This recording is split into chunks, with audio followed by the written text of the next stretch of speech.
Hey, it's Mark, and welcome back for more thrilling employee stuff that you need to know about. Today's topic is actually really important. Employees need legal advice before downloading company information to build a case of discrimination and retaliation. I think you know what I'm talking about because I see it all the time and people do it all the time. Imagine you have been documenting harassment for months. You have emails providing your boss made discriminatory comments. You've kept records of how male colleagues doing identical work get promoted and paid better while you're passed over. You know you have a case. So late one night before your upcoming performance improvement plan meeting that feels like a setup for termination, you forward key emails to your personal account. You download the spreadsheet showing pay disparities. You take screenshots of the discriminatory messages. You even upload some documents to ChatGPT to ask if you have a legal case. You think you're being smart, preserving evidence before it disappears. You just created a massive liability problem that could sink your entire case. The confidentiality agreement you forgot you signed. Remember that one? Here's what I see with increasing frequency in our employment law litigation practice. Employees with legitimate discrimination, harassment, or retaliation claims who have unknowingly violated confidentiality agreements, non disclosure agreements, or data security policies in their attempts to gather evidence. When they finally consult an attorney, we discovered the following. They've downloaded confidential company information to documents to personal devices. They've forwarded internal emails to personal accounts. They have uploaded sensitive information to AI chatbots for free legal advice. They shared company information with friends, family, and on social media. And they violated non disparagement clauses by venting their frustrations about their employer online. Every single one of these actions can and frequently does get used against the employees later when they try to pursue their legitimate legal claims against the company. It does not really matter whether the company did something wrong. If the employee does any of these things, they can be used against the employee. These actions can even provide a viable claim against the employee by the company. But you say, I'm a whistleblower. That doesn't always work. You might think, well, I was gathering evidence of illegal discrimination. That's protected activity. I'm a whistleblower. You'd be logical to think that, but you would also be wrong in most cases. While there are some statutory protections for whistleblowers who retain documents relevant to legal violations, particularly under laws like the Illinois Whistleblower Act or the False Claims Act, a federal statute. These protections, number one, are narrow in scope. They often require reporting to the government agencies, not just gathering evidence. Two, they're fact specific. Whether you're protected depends heavily on what you downloaded, when, why, and how. Three, they're state dependent. Protections vary dramatically by jurisdictions that you work and reside in. Four, they're easily forfeited. Courts look at whether your document retention was reasonably related to your claims. Even worse, many employees think Title VII's, that's a federal statute, anti-retaliation provisions or state discrimination laws automatically protect their evidence gathering activities. They don't. These laws protect you from retaliation for opposing discrimination or participating in investigations. They don't give you a free pass to violate contractual obligations or company policies. The AI trap. Your free legal advice is now evidence against you. We've had multiple consultations recently, and I've spoken about it in other podcast episodes, where potential clients uploaded confidential information, company information, to AI chatbots before contacting an employment attorney. They thought they were being resourceful, getting preliminary legal advice before investing in a lawyer. Instead, number one, they waived attorney-client privilege. Communications with AI are not privileged. If the company discovers you use their confidential information this way, they can subpoena those interactions. Hello? Two, you violated confidentiality agreements you already signed. Most employment agreements prohibit disclosing confidential information to third parties. AI companies are third parties. You just breached that contract. Three, created evidence of bad faith on your part Employers will argue you weren't gathering evidence for legitimate legal purposes, you were shopping for a case. 4. Potentially violated computer fraud laws. Didn't think of that one, did you? Depending on your company's systems and policies, unauthorized data extraction can implicate state and federal computer fraud statutes. Scary, huh? Well, we've seen it happen. What the law should be versus what it is. The law should strongly protect employees who gather and disclose legal counsel, meaning an employment attorney, information relevant to relevant to potential discrimination, harassment, retaliation, and whistleblowing or other employment law violations. The public interest in exposing illegal workplace conduct should outweigh corporate confidentiality interests in most cases. Some jurisdictions, like Illinois, with its Whistleblower Act, and certain federal circuits interpreting the False Claims Act protections, have moved in this direction. Courts have recognized that confidentiality agreements cannot be used as swords to silence legitimate whistleblowers. But these protections are not universal, not automatic, and not guaranteed.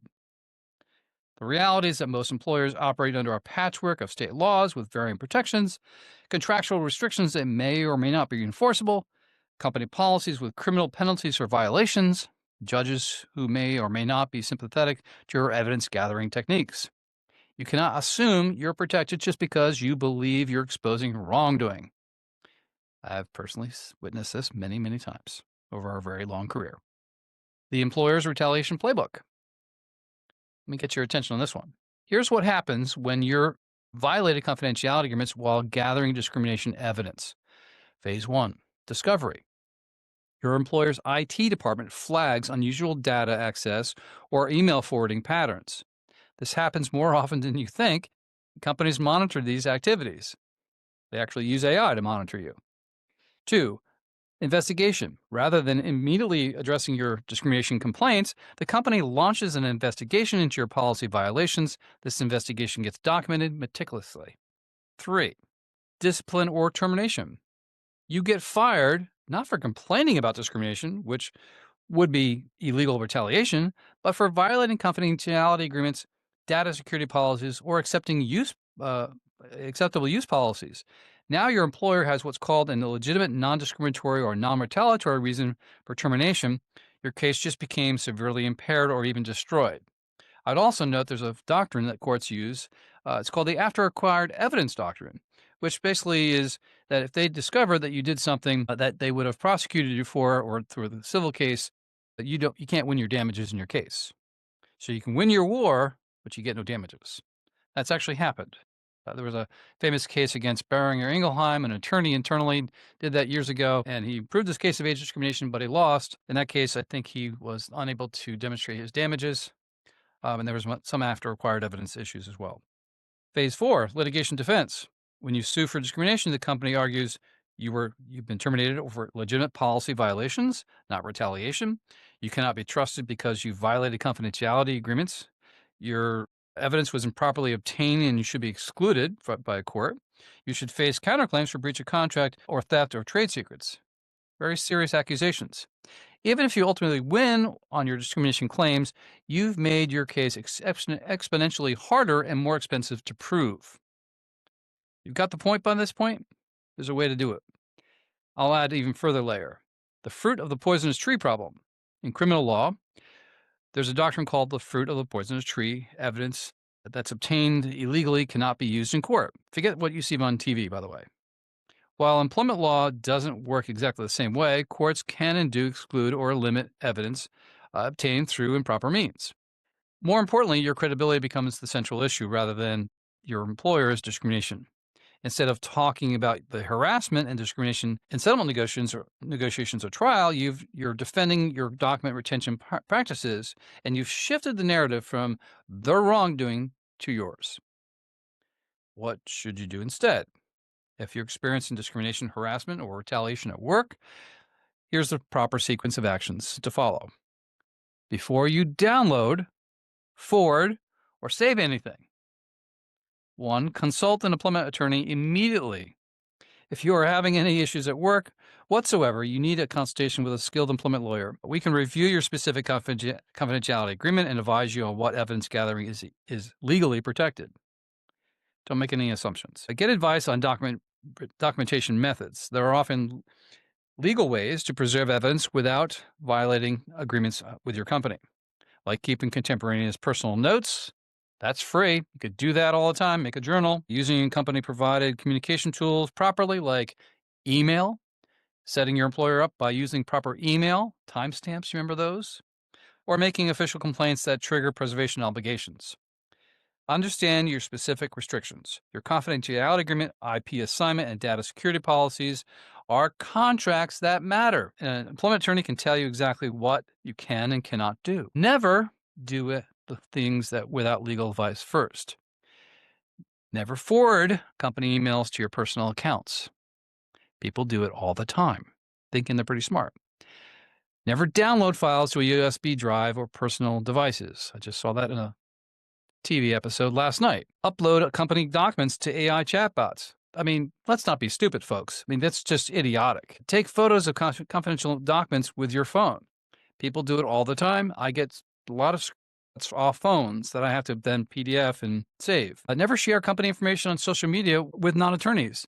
I mean, the first part of that is, why would you ever think about sharing anything on social media? It's like you're going to get some viral feedback and people are going to, come to your cause. I mean, get real.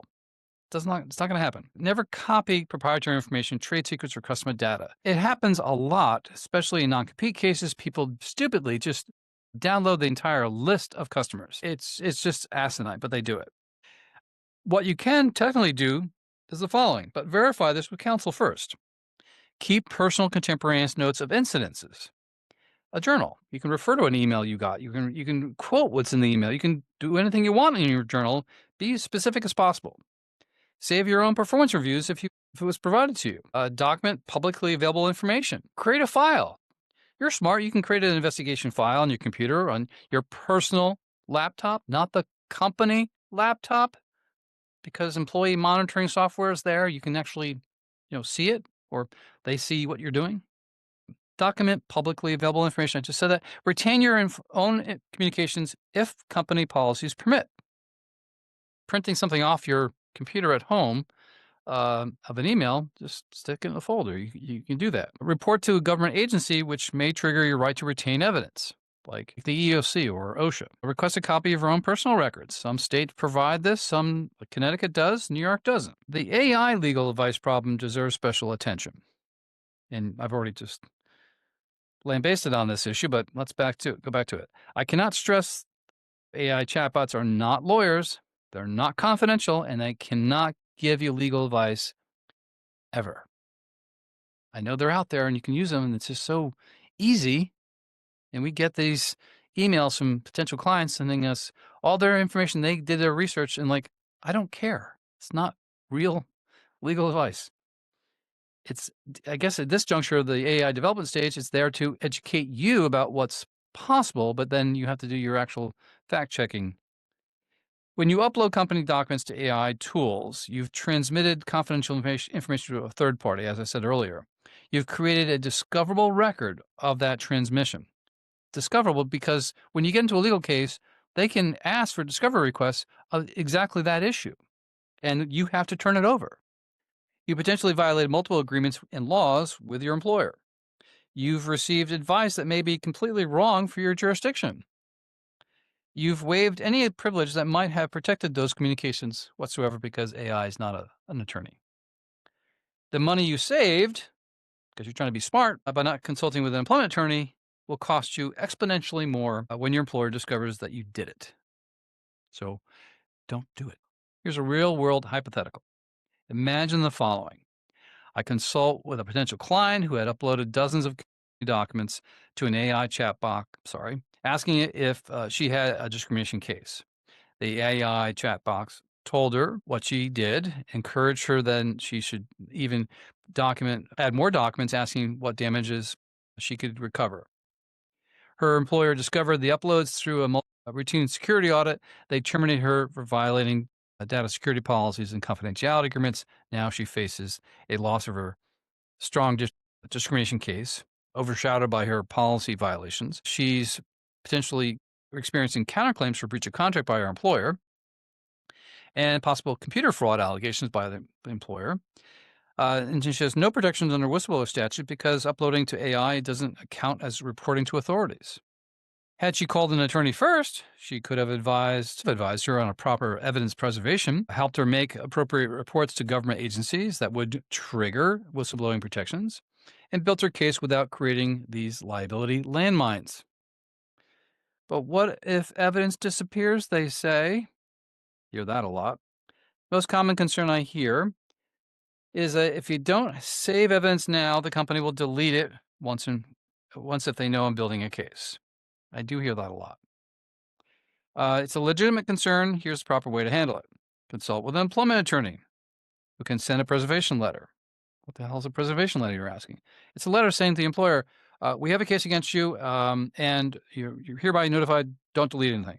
And then that's what happens. They have to send a letter out. You've probably seen information flow internally of other people the company's said that they've brought a case, so you need to preserve your information on your computers. Don't delete it. So once the attorney gets involved, we can send in informal litigation hold letters requiring the company to preserve the evidence. As I said, destroying evidence after receiving such a letter creates a massive liability problem for the employer. You can file charges with a government agency. Like I said before, the EEOC, there's state civil rights commissions, there's OSHA, and other agencies can compel document preservation and production. Use proper documentation methods. Your attorney can advise on evidence gathering techniques that don't violate your agreements. Rely on discovery.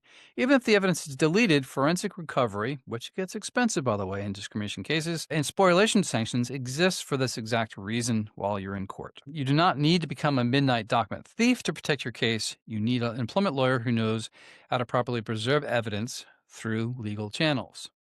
The bottom line, call an employment attorney first, if I haven't figured that out by this latter juncture of this episode. Employment law is complex. I apologize in advance. It doesn't need to be. I've tried to dumb it down to its simplicity, but it is, the word complex is probably overly stating it. It just has a lot of different rules. There is a lot of patternistic behavior of handling cases and claims. But nonetheless, state-specific and it's full of traps for the unwary. Employment law is, and what might seem like common sense, gathering evidence of discrimination can destroy your case if done improperly, as I've been talking about. So before you download company documents, forward emails to personal accounts, upload anything to AI, share company information to anyone other than your lawyer, post it on your online social media page about your employer, call an employment attorney. We can review your confidentiality agreement, assess your situation, advise you on proper evidence preservation, and help you build your case without creating legal liability problems for you. The cost of consultation is infinitely less than the cost of making an evidence preservation mistake at the start of your case, the cost of violating confidentiality agreements while trying to build your case on your own, question mark. It could be everything, your job, your case, potentially your financial future if you face counterclaims. Your instinct to document discrimination and preserve it is correct. Your method of doing so without legal guidance can be catastrophic. While the law should clearly protect employees who gather evidence of workplace violations, it doesn't yet provide consistent guaranteed protection. And until it does, you have to listen to this podcast more often because you must navigate these issues carefully with your expert legal advice or expert legal guidance from me, others in my office. Don't let your employer turn your legitimate discrimination claim into a case about your policy violations. Don't hand them a retaliation defense on a silver platter. Please don't do that. Don't destroy your credibility by violating confidentiality agreements, even if you think it's justified. Document, preserve, report. But do it the right way with an employment attorney guiding you from the beginning. Hope you enjoyed this episode. I did, as you can tell. It was actually written by one of our attorneys, Chris Avcali, who is a seasoned employment attorney, and he can be available to talk to you in a consultation about this exact issue. So talk to you soon. Be well, and thank you.